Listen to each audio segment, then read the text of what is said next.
G'day guys, I'm Totally Zoo, and welcome back to Wirradale Zoo.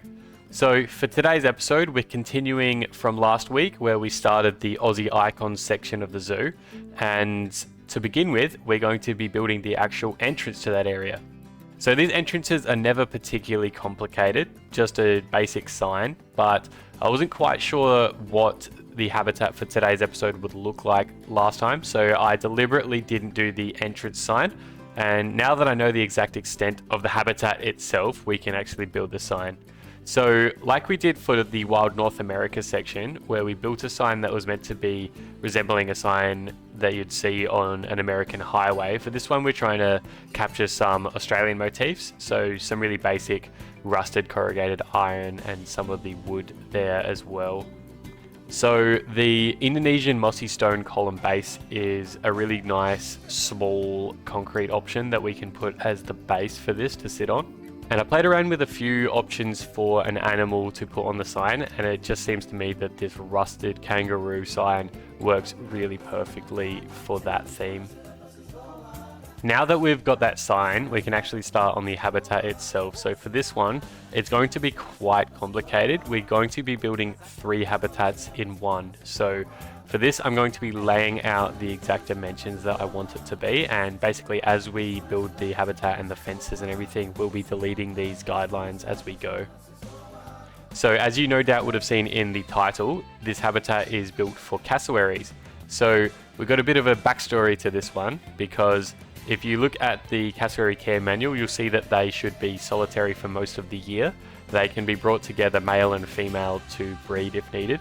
And basically you can build a 3 cassowary system where they don't really see each other much, but when breeding time comes around, basically you have the element of choice, and that reduces a lot of stress for some of the cassowaries. So if you've got one male who can pick from 2 females, or one female who can pick from 2 males, that will reduce a bit of stress for them. So we're trying to build into that, but we're trying to play up the idea that most of the year this would only house 2 cassowaries, and at breeding time we would ship in a cassowary from maybe a local zoo and use that one as well. So that lets us have our cake and eat it too, in a way. So we can build this habitat to look like it probably has mostly the setup to house 2 cassowaries year round, but we can also bring in that 3rd one when necessary, and that maybe stretches some of the resources we've got, but if it's only for a few weeks, it's not going to make it too big of a deal. Now, of course, in the actual game, we're only going to be having the 3 cassowaries. We're not going to be worrying about having one come in and out, but there is a bit of a hurdle to that, which is the fact that we are just going to be leaving all 3 habitats open, and that's a recipe for disaster, really, to have all 3 cassowaries being able to interact with each other directly. So we're going to stretch our imagination a little bit with that and just say that yes, at certain times they are all 3 in the same habitat, but in reality they wouldn't actually be able to. That just makes it significantly easier in terms of structuring the habitats, building the entrance gates, structuring the keepers and all that stuff, so we can make it a bit easier on ourselves that way. We're going to be using these corrugated iron fences for the back fence of the habitat, and that will transition directly into the corrugated iron shed, and this is where the cassowaries can spend time indoors, whether they need to be avoiding the sun or potentially when they're incubating eggs and raising young as well. So we're not setting anything in stone, but I do want this to be slightly green. That'll be reminiscent of the lush foliage that will be lining most of these habitats. So the cassowaries are going to require a lot of foliage throughout their habitat, and what I'm going to be doing here is taking a few different passes at it. So we'll start with laying out the trees and a few of the basic bushes around the place, and once we've got a few of those down, we can go back later on once we've got the cassowaries in and we can see what the pathfinding is allowing them to do, and take a few other passes at it from there. For the trees themselves, I think they're relatively important for a habitat like this. We're using these strangler fig trees, which have some good angles about them, which tend to look pretty good, and these tamarind trees. Now they have the orange flowers, I believe, but we're going to be sort of treating them like there may be some berries that grow on the tree, and they'll be dropping occasionally, and the cassowaries will be able to eat those. That's one of the things that was mentioned in the care manual, to actually have good amounts of fruiting trees, so we'll try to have a few different options for that as well.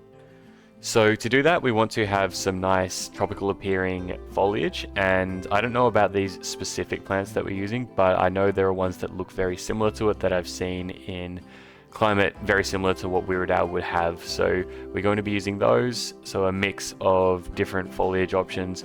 The primary one that we're using to line that is the fig trees, buried most of the way underground, so just the top of the tree is showing. It looks like a really nice bushy appearance, and then a few of the lipstick palms as well through there. So one of my single biggest gripes with Planet Zoo is that we can't use the terrain paint options from other climates within our zoo. So because we're in a temperate zoo, we've got this really dry looking dirt, and that looks good in some instances, but when we're trying to build this tropical looking environment here, I would really love to be using the actual tropical terrain paints. The tropical dirt looks really good, but we just have no way to do it. So we're going to be trying to make it look as lively as possible, and one of the good ways we can do that is just by completely covering it with the leaf litter here. So we're laying out a basic leaf litter template, and then we can copy and paste that throughout the habitat underneath all the leafy plants. And as you can see, it's a little bit of a pest with some of the changes in elevation that we have through the habitat, with just these minor little ups and downs, so we have to kind of play around that and tweak it here and there. Now, one thing about this that is a real shame is the lag that it can cause down the line. At the moment, the zoo's pretty early on, so we don't need to worry too much about that, but certainly later on, as we add more and more species, it's going to start to build. So I don't want to use this technique all the time, but it seems to be very fitting for this type of habitat. I always see this type of thing whenever I see a cassowary habitat, so we'll use it here, but we'll try to use it sparingly moving forward. So I'll chuck down a few other bits of foliage throughout here, and we'll just have a little bit of a look over the whole thing just to get a bit of an idea as to what it's going to look like. Like I say, we'll take a few more passes at this, but it's great to know that it seems to look the way I wanted it to, and we'll build on that as we go. Now, one of the best ways we can add to that sort of tropical theming that we're looking for without being able to use the terrain paint is rocks and logs. So we'll chuck in a couple of those here. Again, these are going to be quite restrictive on the cassowary's ability to move through the habitat. So having a few of these down can add a bit, but we need to be a little bit careful with overdoing it. So as I play around a little bit with that, I think it's a good time to jump over to the building tip for today. Today I want to look at something that we touched on last time, which is building a habitat with water in it. Now, particularly for something like the saltwater crocodile, when you've got a lot of water, something that you really need to be able to do is know where the limits of that water are going to be before you build it. The last thing you want to do is lay out a really intricate water area and then realize that you can't do it. Now, the reason that you won't be able to do it, as we've got a little hole here to place our water in, I'm going to try to place it and it's going to do that. So I don't want that, so maybe I'll go a bit deeper, and I really can't put it anywhere near where I want it to be. So why is that? Well, the reason is that water can only be placed in 1 meter increments in this game. So it can either go here or it can go 1 meter higher, which is all the way up around there. So as you can see, this is a really slight change in elevation between where this is and where the water can be placed. So that's something to be really cautious with. When you start building your habitat, you need to know where the water levels can be placed and use that to hopefully tweak some of the elevation around that habitat before you start building it. So the paths and all the surrounding areas are laid out to support that, rather than being something that's going to really frustrate you later on. Now, as we jump back into the actual building, we're going to be working a bit on the indoor area now, and just doing the basic start here by laying down a concrete floor. So I don't often show this type of thing, but as you can see, we've laid out a backstage area here, very similar to some of the other ones we've previously built. And I really wasn't quite happy with it. It didn't feel appropriate for the setting of the cassowary. So I ended up scrapping this and going to a different style. So I really like this fence style that they already have as a default option in the game, but I want a bit more versatility with it, so I want to basically try to replicate it using some of the existing smaller structure pieces in the game.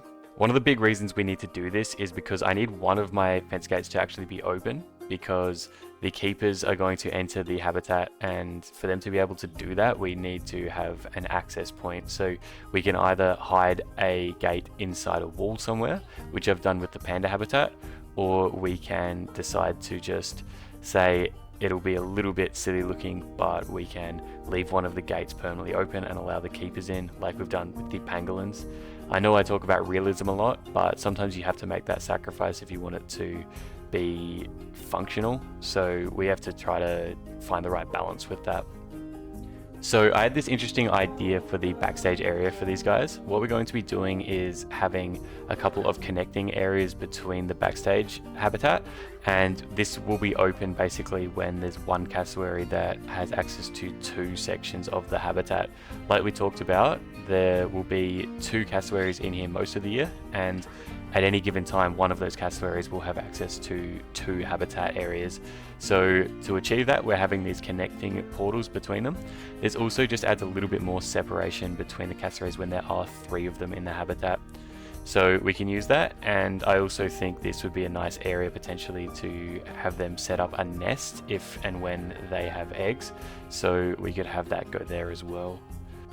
We're using the grassland poles here because they are really thin and perfect for this type of thing. We're also using the chain link fence importantly because apparently the square mesh can be an easy way for the cassowaries to get their feet stuck in it, so the chain link's a little bit better for them. Now time for my least favorite part of building anything, which is the roof. So we're just using the corrugated plastic. I think that works just fine for this type of shed type building that we're doing here, and trying to keep it really basic to save myself a bit of misery. And then just using the panel pieces here to close up the gap there and getting the color match. So this is pass number 2 at doing some of the foliage through the habitat. You can obviously see I've got the cassowaries in there, and I had a bit of a look at their traversable range, and they're actually much less affected by the foliage than I thought they would be. A lot of the animals in this game are severely affected by it, but these guys actually can traverse fairly well. So we're going to be placing down a good amount more now. So a few of the lipstick palms, these Kentia palms are really nice. They look really good when you get a bit of a bundle of them together. So we'll have a few of those bundles copied and pasted throughout the habitat as well. And speaking of the cassowaries eating fruits from the trees, we're placing down the sausage trees as well.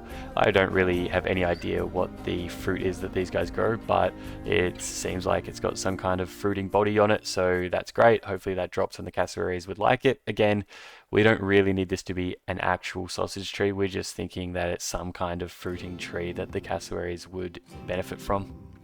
Now, in my own experience with cassowary habitats, they tend to be fairly elusive animals. They generally have quite a lot of foliage throughout the habitat, and basically you only really can see them when they're right up against the fence. So we're going to try to replicate that idea here. We're using some of the plants to create a bit of a frame around the habitat and create a few proper viewing windows. They're never going to have a fantastic view because we're using this mesh fence, and there's always going to be something interrupting the view, but that is really appropriate for basically what a cassowary habitat is going to look like. So we're expecting it to not be perfect, and that's just the way it is for some animals, and I don't think that's necessarily a bad thing. This is really common in zoos. Some zoos are going to have that type of limited view, and that may be because the animals are really shy or because they have really strict fencing requirements to keep them enclosed.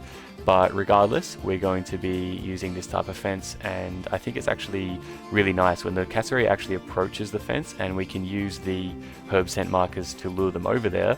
It looks really good. They sort of come through the undergrowth and you get to see them sort of appear into view. So we've got a bit of a classic Planet Zoo conundrum here.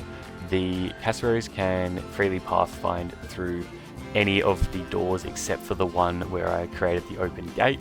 So I honestly could not tell you why they just can't go through this one door. So I played around with some things, moved them around, and nothing seemed to work. So anyway, that's a bit of a blooper, but we just moved the open gate over to the other side to remedy that one.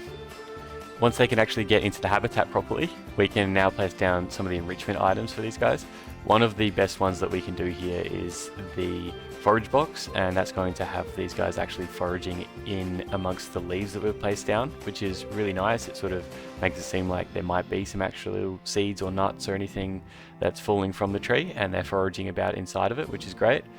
We have a couple of these in the habitat. We also have a couple of sprinklers, which is obviously something that they can interact with, but also probably going to be necessary if we're building a tropical environment in a more temperate area as well. So one of the really nice times where you can have a good mix of something looking realistic but also having a nice function in the game. I'll just be reusing those open gates we've already got and just putting them in the areas in between the habitats. So again, one of these would be open when we've only got 2 cassowaries there, and when there's 3 and there's a breeding pair, we would also have the gate between those 2 open. Now, we've talked a number of times already about having double fencing where possible, and in this case we don't want the guests to get too close to the cassowary fence because that would probably scare them off and then you wouldn't be able to see them. So we've got these Arctic decorative arches, I believe, and just using those. So yes, guests could easily step over them, but obviously a bit of a barrier there is pretty effective, and even if there are some guests that do step over it, it's obviously not ideal, but it's not particularly unsafe because it's still got a pretty solid fence there as well. And one other thing there is obviously we can't go an episode without using one of our old reliables, so we'll place down a few of the scaevola bushes. This is nice because it replicates what's going on the other side of the path, as well as obviously just filling that space so it's not just plain dirt. We'll just chuck down a bunch of the backstage items that we've already used in other areas, and a really important step is a bunch of the decals on the ground. That makes it just look a whole lot more lived in.